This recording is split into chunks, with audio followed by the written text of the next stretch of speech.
jadi itulah tantangannya gitu. Saya mengundurkan diri dari keadaan yang sedang baik, kemudian punya lingkungan yang baik dan juga punya atasan yang baik. Jadi benar-benar memang perlu keberanian gitu lah ya ibaratnya. Meskipun akhirnya tetap saya dengan keputusan saya mengajukan pengunduran diri.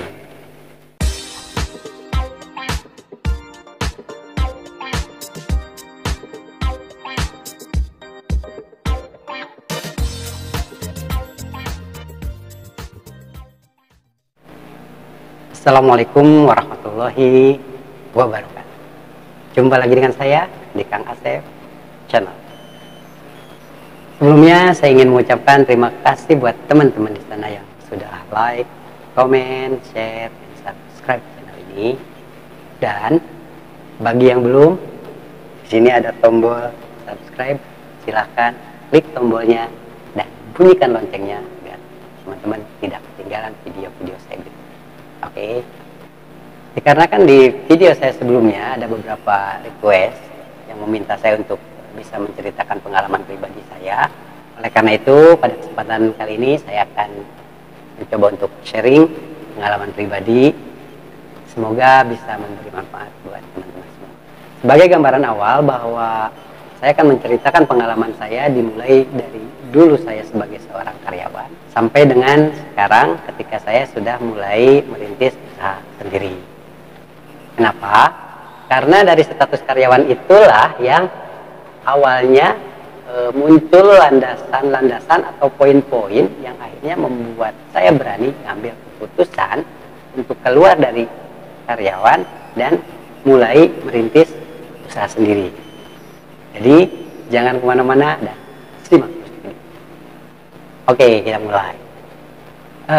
Dulu seperti kebanyakan orang pada umumnya, setelah lulus kuliah saya menyebar banyak lamaran ke banyak perusahaan dengan harapan agar segera mendapat pekerjaan. Dan alhamdulillah pada waktu itu ada salah satu perusahaan yang menerima saya bekerja dan posisinya sebagai salesman, yaitu menawarkan produk door to door. Dan gajinya pada waktu itu sangat-sangat minim, tapi karena saya waktu itu masih sendiri dan juga ya mungkin itu karena pengalaman pertama kerja saya, jadi ya saya jalani dengan enjoy aja gitu kan. Ada hal yang menarik ketika saya kerja di perusahaan pertama saya itu, saya kan kebetulan kalau kerja itu pulang pergi melalui satu jalan protokol yang dimana di situ tuh ada satu kantor yang cukup besar dan mewah. Menurut saya waktu itu saya tuh nggak tahu, saya pingin banget kerja di perusahaan tersebut. Dan kalau tidak salah memang saya pun sudah memasukkan lamaran, kalau tidak salah dititipkan ke security waktu itu, tapi ya tidak ada tanggapan. Ya akhirnya saya jalani aja pekerjaan yang sudah saya dapatkan. Setelah beberapa bulan, alhamdulillah saya mendapatkan panggilan kerja dari perusahaan lainnya. Lalu ketika pas hari H-nya tiba, saya datengin kantor tersebut untuk interview dan saya merasa gembira dan kaget karena ternyata perusahaan yang memanggil interview saya adalah perusahaan yang selama ini saya impikan untuk saya bisa berada di dalamnya. Jadi saya benar-benar gembira banget ya. Akhirnya interview saya lakukan dengan semangat dan alhamdulillah akhirnya saya bisa diterima di sana sebagai karyawan. Jabatannya saat itu sama, yaitu sebagai seorang salesman. Dari kejadian ini ada satu poin yang saya jadikan landasan keyakinan saya. Dari saat itulah mulai muncul di dalam diri saya keberanian untuk bermimpi. Karena dari pengalaman yang saya memimpikan ingin bekerja di perusahaan itu, ternyata alhamdulillah sama Allah dikasih jalan untuk bisa bergabung dengan perusahaan yang saya impikan. Jadi dari situlah saya mulai ngebangun lagi mimpi-mimpi saya selanjutnya untuk kedepannya. Intinya saya lebih berani untuk bermimpi. Setelah beberapa lama saya kerja di perusahaan itu, alhamdulillah saya akhirnya menikah. dengan istri yang sekarang tentunya. Nah, setelah menikah ada beberapa kebiasaan yang selalu saya lakukan. Yang pertama, saya selalu menceritakan ke istri atau orang-orang terdekat saya mengenai harapan, impian, dan cita-cita saya di masa depan, baik yang sifatnya jangka pendek maupun jangka panjang. Dan itu saya selalu membiasakan untuk menceritakan ke istri. Kenapa? Sebetulnya ada dua alasan kenapa saya menceritakan. Yang pertama, saya minta doanya ke istri. Saya minta doanya ke orang-orang terdekat bahwa saya punya cita-cita seperti ini, mohon doanya.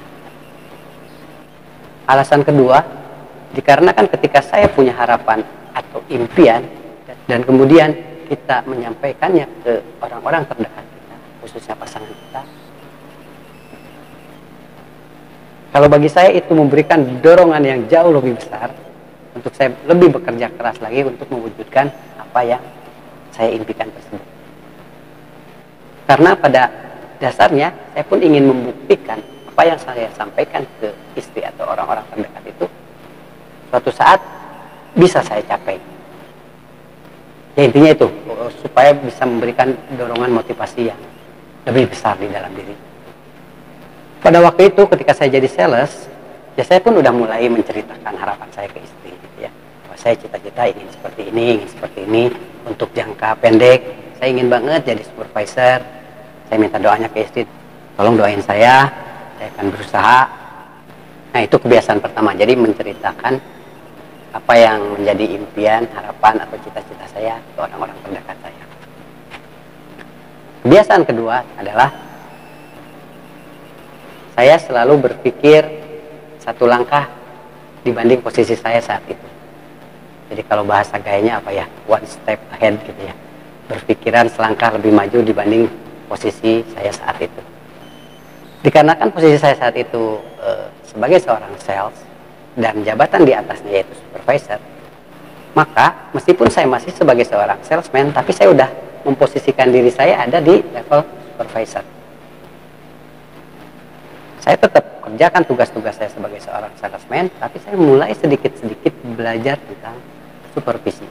Saya belajar tentang leadership, terus saya belajar tentang cara berpenampilan atau apa segala macam yang berhubungan dengan supervisor yang notabene udah mempunyai anak buah lah gitu ya.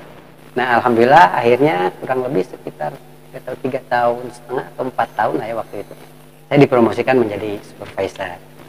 Nah karena saya udah mempersiapkan mental dan mempersiapkan diri saya sendiri sebagai seorang supervisor, ya alhamdulillah akhirnya tidak terlalu kaget ketika kita ada di jabatan tersebut. Pun demikian, ketika saya sudah menjadi supervisor, saya mempunyai harapan lainnya atau cita-cita lainnya, yaitu ingin menjadi seorang branch manager yang notabene tingkat di atas supervisor. Dan saya tetap melakukan dua pola tadi. Yang pertama, saya menyampaikannya ke istri tentang harapan-harapan saya tersebut ingin jadi seorang branch manager, dan saya minta doanya. Yang kedua, saya berpikir selangkah lagi lebih maju. Meskipun saya supervisor saat itu, tapi saya udah berpikiran juga sebagai seorang kepala cabang. Saya pelajari tugas dan tanggung jawabnya. Sebetulnya berpikiran setingkat lebih tinggi dibanding posisi kita saat itu, kalau bagi saya pribadi itu ada dua manfaat. Yang pertama, kita bisa lebih bersemangat untuk mengejar apa yang kita harapkan, dan juga kita bisa mempersiapkan diri kita untuk level yang lebih tinggi di kemudian hari. Yang kedua manfaatnya adalah ketika setelah kita mengetahui gambaran tentang jabatan di atas kita, kita akan muncul rasa empati terhadap atasan kita. Oh ternyata tugas branch manager itu nggak mudah, mereka tuh tugas itu banyak. Akhirnya muncul di dalam diri itu gimana caranya supaya saya tidak merepotkan nantinya atasan saya. Jadi intinya saya gimana caranya bekerja sebaik-baiknya sesuai dengan tugas tanggung jawab saya, sehingga atasan saya bisa memikirkan sesuatu yang jauh lebih besar. Dan ternyata lagi-lagi alhamdulillah Allah memberi jalannya. Beberapa bulan kemudian, kurang dari setahun, saya alhamdulillah dites untuk posisi branch manager dan lolos. Nah, dari perjalanan itulah semakin mengukuhkan tentang kekuatan keyakinan kita dan kekuatan harapan kita gitu loh. Kalau kita mengikhtiarkan secara maksimal dan minta doa dari orang-orang terdekat kita, Allah akan membukakan jalannya. Nah, itulah yang semakin akhirnya keyakinan saya semakin kuat gitu. Mungkin karena saya memang dibesarkan di dunia sales yang terbiasa dengan target menarget gitu ya, yang setiap harinya di-push masalah target. Akhirnya saya sudah mulai terbiasa dengan sistem target itu, termasuk saya menargetkan diri sendiri. Dan saya biasanya menargetkan diri sendiri untuk naik level itu berdasarkan target umur kalau saya kebetulan. Misalkan usia sekian saya harus menjadi apa, usia sekian harus menjadi apa gitu ya. Nah seperti itu. Ketika saya jadi branch manager pun, saya punya impian lagi yaitu ingin naik level lagi di usia 35 tahun waktu itu. Karena saya udah punya rencana, saya ada keinginan di usia 35 itu harus udah naik lagi secara levelnya. Pas usia 34 tahun itu saya sampai memberanikan diri mendatangi HRD manager waktu itu. Dan kebetulan saya memang kenal dekat dengan beliau. Saya sampai menanyakan gitu, apakah di perusahaan ini untuk seorang branch manager masih ada harapan untuk berkarir ke yang lebih tinggi, saya bilang itu kan. Beliau menjawab waktu itu, ya sebetulnya kalau peluang mah selalu terbuka, hanya kemungkinannya memang kecil karena semua posisi sudah terisi gitu, kecuali kalau ada yang mengundurkan diri atau ada yang pensiun misalkan, baru terbuka karir untuk yang di bawahnya. Oh, saya bilang oke, baik, nggak apa-apa. Ya udah, akhirnya saya bekerja sebaik-baiknya aja gitu ya. Ketika usia saya 35 tahun, saya udah mulai deg-degan juga tuh karena target belum tercapai nih gitu kan. Karena di perusahaan saya tidak ada lagi jenjang yang lebih tinggi karena masih terisi jabatannya. Tapi sekali lagi, qadarullah, tiba-tiba ada yang menawarkan kesempatan ke saya. Kebetulan beliau relasi saya, beliau punya jabatan tertentu di satu perusahaan lain, menawarkan jabatan untuk memegang provinsi gitu ya, levelnya di atas branch manager. Meskipun pada waktu itu memang agak dilema untuk mengambil keputusan, perlu keberanian lebih karena pertama penawaran itu untuk penempatan di luar pulau, sedangkan saya di Bandung. Yang kedua dilemanya adalah ya saya pun sebenarnya lagi enjoy-enjoynya juga kerja di perusahaan yang saya saat itu gitu. Jadi benar-benar perlu pemikiran yang tenang dan perlu keberanian juga untuk mengambil keputusan itu. Akhirnya setelah saya ngobrol dengan keluarga, dengan istri khususnya, karena memang itu cita-cita saya di usia yang harus naik level lagi, akhirnya udah saya memberanikan diri, memutuskan bahwa saya akan ambil tawaran itu. Nah, ada kejadian yang lucu. Ketika saya udah deal segala sesuatunya dengan perusahaan yang baru, akhirnya besoknya saya mengajukan surat pengunduran diri ke manajer HRD. Ketika saya menghadap beliau, setelah basa-basi sedikit dan saya kasih surat pengunduran diri, beliau cukup kaget dan bukan marahin sih, cuman beliau bilang, kenapa bukan ngobrol dulu katanya, mengapa bukan konsultasi dulu, ya siapa tahu katanya saya bisa ngajukan ke direksi bla bla bla bla segala macam, apakah ada adjustment atau apa segala macam gitu kan. Hanya yaitu tadi, kalau saya pribadi kalau sudah memang ngambil keputusan itu, saya harus bertanggung jawab terhadap apapun konsekuensinya. Ya terlepas misalkan dari perusahaan sebelumnya menawarin lagi sesuatu yang lebih atau apa, ya kalau saya udah komit untuk itu ya udah, akhirnya saya mesti komit gitu.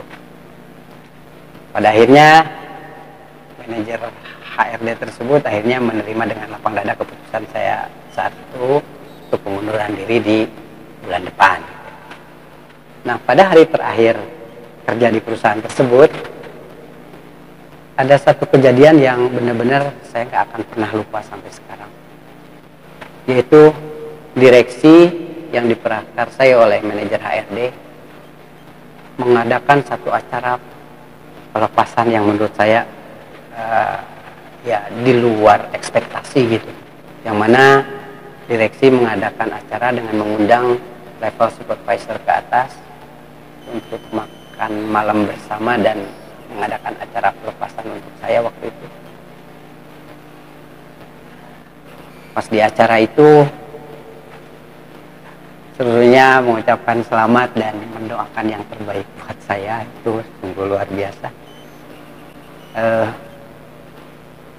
Sampai ya banyak yang memberikan juga kado gitu ya. Itu benar, jujur saya ingat sampai sekarang atas kebaikan mereka. Terima kasih teman-teman semua. Ya akhirnya singkat cerita saya akhirnya terbang ke luar pulau dengan kenaikan jabatan dan juga kenaikan penghasilan dan fasilitas, alhamdulillah waktu itu. Belum berangkat ke luar pulau, saya ada lagi menginformasikan sesuatu ke istri bahwa target kita di sana kurang lebih sekitar 5 tahun dan mesti kembali lagi suatu saat ke Bandung. Nah setelah saya di sana, tahun pertama kebetulan saya megang satu provinsi, dan tahun berikutnya akhirnya saya dikasih tanggung jawab untuk mengelola 2 area. Yang mana saya memang di sana dikasih tanggung jawab untuk mengelola 2 provinsi itu dikarenakan owner saya atau HO kami itu ada di Jakarta, yang mana setiap bulan kami harus meeting untuk melaporkan pertanggungjawaban selama 1 bulan itu.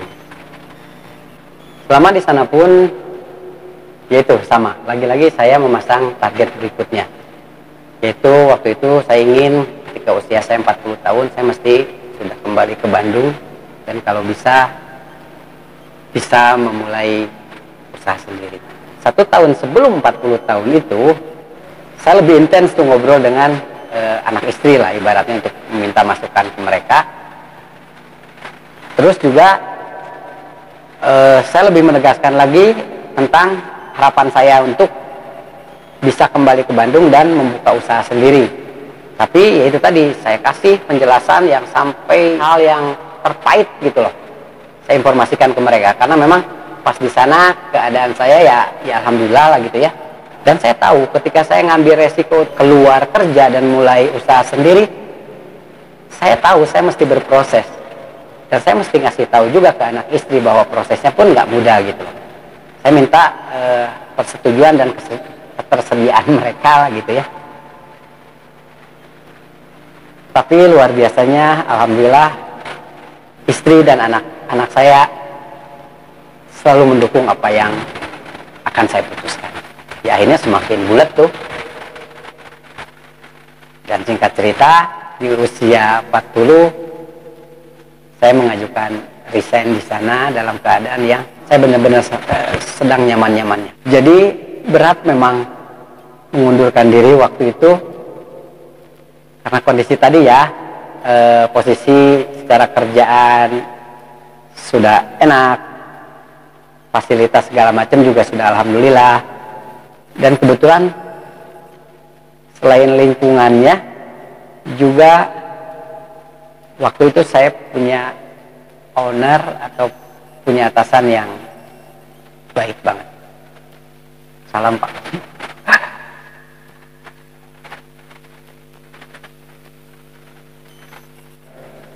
Jadi itulah tantangannya gitu. Saya mengundurkan diri dari keadaan yang sedang baik, kemudian punya lingkungan yang baik dan juga punya atasan yang baik. Jadi benar-benar perlu keberanian gitu lah ya ibaratnya.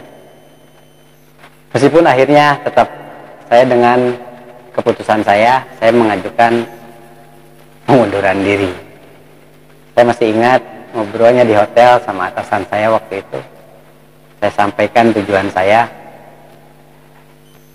Beliau cukup kaget dan ya ada juga beberapa penawaran-penawaran yang lebih baik agar saya bisa bertahan gitu ya. Hanya ya sekali lagi saya selalu berkomitmen dalam diri ketika saya ngambil keputusan, apapun resikonya, ya udah saya mesti bertanggung jawab akan itu, baik terhadap perusahaan maupun terhadap keluarga saya. Setelah itu akhirnya saya ke Bandung. Nah itu teman-teman pengalaman saya ketika saya masih jadi karyawan. Tadinya saya ingin menceritakan langsung juga mengenai proses setelah saya resign dari pekerjaan, lalu saya merintis usaha sendiri. Hanya takutnya waktunya terlalu panjang, akhirnya saya putuskan nanti saya ceritakan di episode berikutnya gitu ya. Sebelum mengakhiri video ini, saya ada beberapa poin dari pengalaman saya sebagai karyawan tadi yang mungkin bisa menjadi gambaran juga buat teman-teman semua. Yang pertama adalah beranilah bermimpi dan berusahalah yang terbaik untuk bisa mewujudkannya. Yang kedua, sampaikanlah harapan atau mimpi kita ke orang-orang terdekat kita, khususnya pasangan kita. Minta doa ke mereka agar kita diberi kelancaran oleh Allah untuk bisa mewujudkannya. Yang ketiga, berpikirlah selangkah lebih maju dibanding posisi kita saat ini. Karena ada dua manfaat yang bisa kita dapatkan. Yang pertama, kita lebih bersemangat untuk mengejar impian kita dan mempersiapkan kelayakan kita untuk posisi tersebut. Yang kedua adalah memunculkan rasa empati diri kita terhadap atasan kita. Karena kita memahami tentang tugas dan tanggung jawab mereka. 4, bekerjalah sebaik-baiknya di perusahaan tempat kita bekerja dan jalinlah hubungan yang baik dengan sesama. Yang kelima, apabila kita memang sudah punya rencana untuk keluar kerja, keluarlah dengan cara terbaik. Kalau bisa ketika kita memang sedang dalam kondisi yang terbaik saat itu, baik dari segi prestasi maupun dari segi hubungan yang baik dengan lingkungan kerja kita. Karena itu akan meninggalkan jejak dan kesan yang baik bagi perusahaan yang akan kita tinggalkan. Oke teman-teman, saya rasa cukup sampai di sini dulu untuk sharing pertamanya. Jangan lupa silahkan klik tombol subscribe dan bunyikan loncengnya agar teman-teman tidak ketinggalan nanti video lanjutan dari video ini yang akan membahas tentang proses merintis usahanya. Semoga bermanfaat buat semua. Akhirul kalam, wabillahi taufiq wal hidayah. Wassalamualaikum warahmatullahi wabarakatuh.